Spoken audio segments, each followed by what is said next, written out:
अस्सलाम वालेकुम।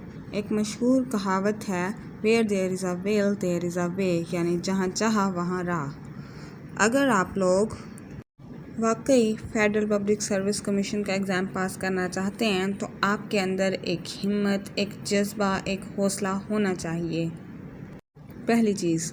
और दूसरी चीज़ ये कि बजाय इसके आप एक किताब उठाओ और उसको पढ़ना शुरू कर दो और पढ़ते जाओ और फिर आपको लगे कि आपको इसमें कोई फ़ायदा नज़र नहीं आ रहा और सारी चीज़ें याद नहीं हो रही हैं और आप इस किताब से बोर हो गए हैं, तो बजाय इसके कि आप सिर्फ एक किताब में एग्जॉस्ट हो के थक जाएं और बोर हो जाएं, आपको चाहिए कि आप एक टारगेट सेट करें, that what to read, how to read and how much to read. कितना आपने पढ़ना है, कितना याद करना है और कितना प्रिपेयर करना है।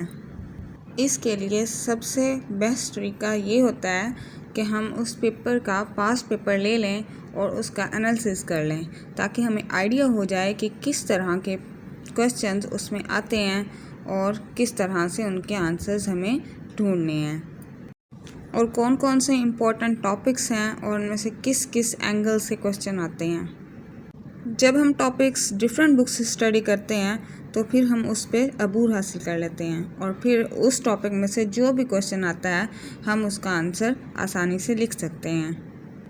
तो इस तरह ना हमें पैनिक होना पड़ता है, ना ही हमारे सब्र का इम्तिहान होता है और ना ही टू मच एफर्ट्स हमें लगानी पड़ती हैं। तो आज की इस वीडियो में हमारी एक छोटी सी एफर्ट है जिसमें एक past paper federal public service commission का लिया गया है कि उनमें जो क्वेश्चन आए हैं वो क्वेश्चन किस नौइयत के हैं और इनमें किन टॉपिक्स को कवर किया गया है और हर टॉपिक में से कितने सवाल आए हैं उस पेपर में। एक कंप्लीट पास्ट पेपर एनालिसिस हम करने जा रहे हैं। उसमें क्वेश्चन आंसर हम शेयर करेंगे, उनके आंसर्स भी आपको बताएंगे और जो टॉपिक्स हैं उन क्वेश्चंस में वो भी आपसे शेयर करेंगे। एक कंप्लीट एनालिसिस करने जा रहे हैं। पूरे एक पेपर का एनालिसिस कर लेना, यानी तैयारी से पहले एक पूरा पेपर एनालिसिस कर लेना क्यों ज़रूरी है? क्योंकि हमारे लिए जानना ज़रूरी होता है कि उस क्वेश्चंस की अमाउंट कितनी है और उस कंटेंट की नेचर कैसी है जो कि हमसे एग्ज़ाम्स में पूछे जा रहे हैं। वीडियो का एंड तक ज़रूर देखिएगा, इंशाल्लाह आपको बहुत फ़ायदा होगा और इससे आपकी एक डायरेक्शन सेट हो जाएगी एग्ज़ाम्स की तैयारी के लिए। सब्जेक्ट स्पेशलिस्ट बायोलॉजी की बात करें तो जो टेस्ट होता है वो ज़ूलॉजी और बॉटनी दोनों पे कंसिस्ट होता है कि कंटेंट जो है वो ज़ूलॉजी और बॉटनी दोनों पे कंसिस्ट होता है। अगर प्योर ज़ूलॉजी की बात करें तो 25% प्योर ज़ूलॉजी होती है और 25% प्योर बॉटनी होती है। जो ज़ूलॉजी वाले क्वेश्चन होते हैं वो बॉटनी वालों ने नहीं पढ़े होते और जो बॉटनी वालों के क्वेश्चन होते हैं वो ज़ूलॉजी वालों ने नहीं पढ़े होते और 50% जनरल बायोलॉजी होती है। तो इसलिए आपको चाहिए कि आप बस अपना सब्जेक्ट अच्छे से प्रिपेयर करें तो आप ये टेस्ट पास कर सकते हैं। पत्थर पे लिखी जाने वाली बात जो कि ये है कि बुक रीडिंग और कंसेप्ट अंडरस्टैंडिंग इन दोनों चीज़ों से ज़्यादा अच्छी और ज़रूरी कोई चीज़ नहीं है। यानी अगर आप कुछ पब्लिशर्स की किताबें पढ़ते हैं और उनके एमसीक्यूज़ बार बार रीड करते हैं तो ये वो चीज़ें कतई आपकी हेल्प नहीं कर सकती जब तक आप अपने माइंड में एक अंडरस्टैंडिंग कंसेप्ट ना बना लें और जिससे आपको हेल्प मिले। हाँ, अगर आपने प्रिपरेशन की है, तैयारी की है और फिर आपने अपने आप को चेक करना है कि मैंने क्या प्रिपरेशन की है, किस लेवल पे हूँ, तो उसके लिए आप बुक में दिए गए क्वेश्चंस रीड कर सकते हैं और ख़ुद को चेक कर सकते हैं। Let's check a full past paper of subject specialist and lecturer biology. क्यों चेक करते हैं? क्योंकि हमें इससे आइडिया मिल जाएगा that how to prepare and what to prepare. हमें प्रिपेयर क्या करना है और किस तरह से करना है। इससे हमें एक डेस्टिनेशन मिल जाएगा, एक वे मिल जाएगा कि हमें किस तरह से क्या प्रिपेयर करना है और किस तरह से प्रिपेयर करना है। चलें इस वीडियो में जो पास्ट पेपर के पहले 50 क्वेश्चंस हैं हम उनको एनालाइज करते हैं, क्योंकि अगर हम 100 क्वेश्चन करेंगे तो वीडियो बहुत लंबी हो जाएगी, इसलिए हम फर्स्ट 50 क्वेश्चन करेंगे। Let's check our self. आप लोगों ने क्या करना है कि आंसर को गेस करने की कोशिश करनी है। आंसर हम भी बताते जाएंगे लेकिन आपने खुद से भी ट्राई करना है। चलें स्टार्ट करते हैं। जब ये 50 क्वेश्चन और आंसर्स पूरे हो जाएंगे तो उसके बाद हम फिर से आपको मिलेंगे और फुल एनालिसिस होगा उन क्वेश्चन और आंसर्स का और टॉपिक्स का।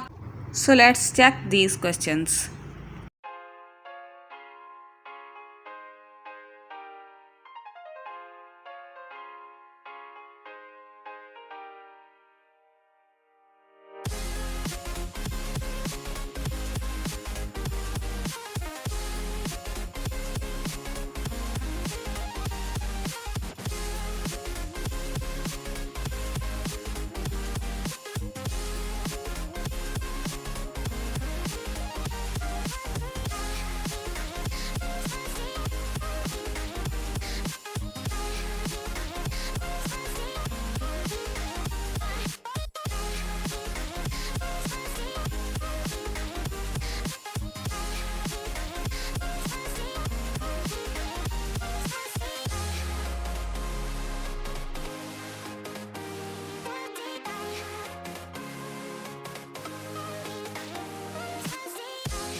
50 MCQs चेक किए हैं और इनके आंसर्स चेक किए हैं।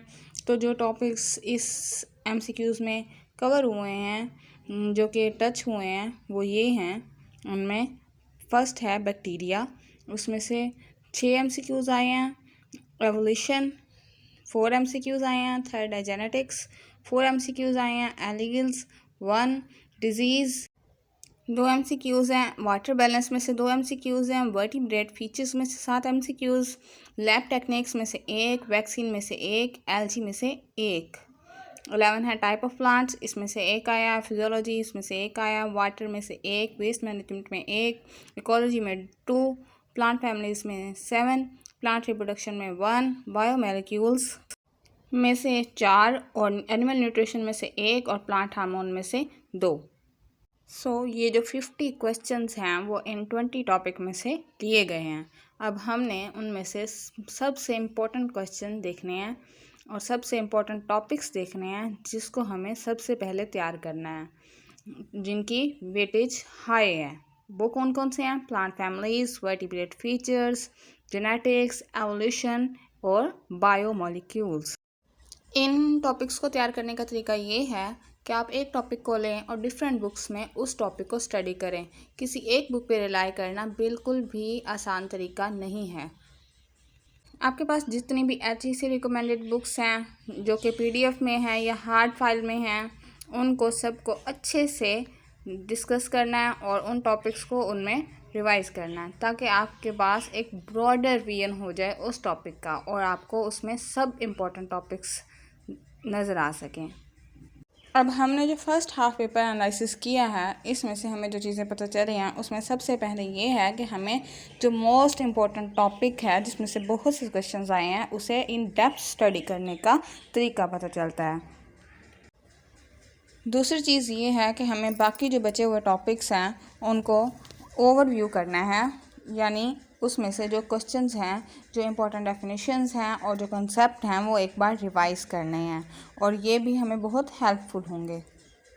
यूनिवर्सिटीज़ में मास्टर लेवल में अगर आपको हैंडआउट्स और नोट्स दिए गए थे, तो अब आपके लिए ज़रूरी है कि आप बुक्स को स्टडी करें। HEC की तरफ से मास्टर लेवल की जो बुक्स हैं वो HEC वेबसाइट पे दी हुई हैं, जो कि 4 से 5 बुक्स हो जाती हैं और वो आपकी स्टडी करना लाजिम है। इसके अलावा जो पब्लिशर्स की बुक्स होती हैं, जिन पे लिखा होता है कि सब्जेक्ट स्पेशलिस्ट की यकीनी कामयाबी या लेक्चरर की यकीनी कामयाबी, जिनमें सिर्फ MCQs होते हैं, सिर्फ उन पे रिलाई करना बिल्कुल भी आप लोगों के लिए फ़ायदेमंद नहीं है। So stay connected and wait for second half, which will be coming soon, inshallah.